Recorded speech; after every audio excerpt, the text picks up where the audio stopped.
동구청이 올해 8월 부산 최초로 발행한 지역화폐 이바구페이를 내년 100억 원 규모로 발행할 예정인데 복병을 만났습니다. 부산시가 광역권 지역화폐인 동백전 발행을 추진하는 데 이어 지역화폐에 대한 정부 지원금조차 어떻게 될지 모르는 상황입니다. 보도에 김한식 기자입니다. 10년 넘게 과일 가게를 운영하며 수정시장을 지켜온 정대민 씨.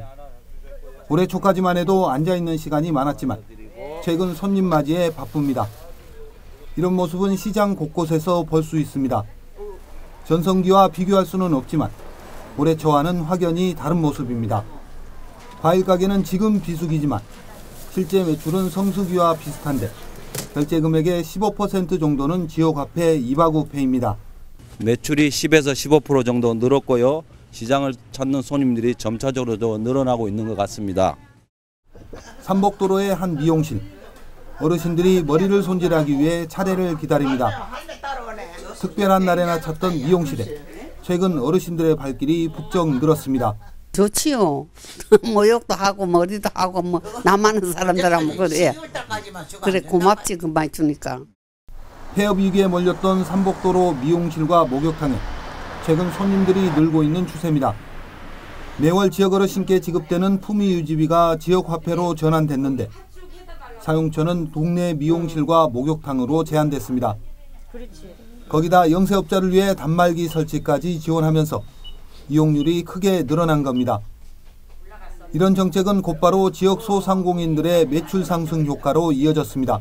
미용실 문턱이 좀 낮아졌다고 할 수 있죠. 자주 오시고 예전보다는 어르신들이 좀 많이 온다고 볼 수가 있어요. 안 오던 어르신들도 찾아오고. 이처럼 지난 8월 동구에서 지역화폐 이바구페이가 발행된 이후 끝없이 침체되던 지역 경제가 서서히 활력을 되찾고 있습니다. 충전 금액의 최대 10%까지 추가로 받을 수 있고 사용 방법까지 편리해 젊은 층은 물론 60대 이상 이용률도 높은 것으로 나타났습니다. 이로 인해 지역 경제의 핵심인 전통시장을 찾는 사람들이 늘었고 폐업 위기에 몰렸던 소공인 등 동네 상권도 조금이나마 숨통이 트였습니다. 이런 효과가 나타나기까지 투입된 지역화폐는 추가분까지 포함해 33억 원. 동구는 내년 100억 원 규모의 발행을 계획 중입니다. 100억 규모로 발행을 할 예정입니다. 그래서 그에 따른 예산도 지금 편성해둔 상황인데요. 지역경제의 선순환 구조가 확실하게 좀 자리 잡지 않을까. 발행 넉 달 만에 빠르게 정착 단계에 들어선 이바구페이가 위기를 맞게 됐습니다. 부산시가 부산형 지역화폐 동백전을 발행할 예정이기 때문입니다. 동백전은 부산 전역에서 사용할 수 있어 동구에서만 사용할 수 있는 이바구페이는 경쟁력에서 밀릴 수밖에 없습니다. 더욱이 정부의 지역화폐 발행 인센티브마저 부산시가 가져갈 것으로 보여 상황은 더욱 암울합니다. 행정안전부는 인센티브 배분 문제를 양측이 협의해 처리하라는 방침이었지만 부산시는 이를 언급하지 않고 있습니다. 답답한 동구청은 인센티브 지급 문제를 논의하자고 요구했지만 부산시는 묵묵부답인 것으로 확인됐습니다. 시험에는 우리가 공문도 보내고 맨날 하죠. 맨날 가가지고.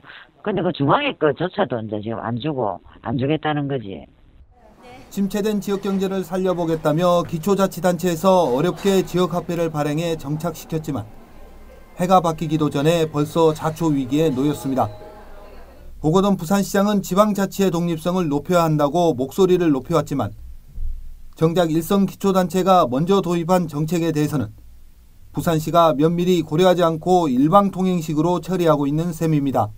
특히 동구하고의 부산시하고도 사전 협의라든가 조율 이런 부분 잘 안 되고 있는 것 같고 어쩌면 좀 경쟁적 관계로 나쁘게 보면 그렇게 또 비춰지고 있기 때문에 이 부분 역시 빨리 좀 잘 협의해서 좀 잘 조정될 필요가 있지 않나 이런 생각을 합니다.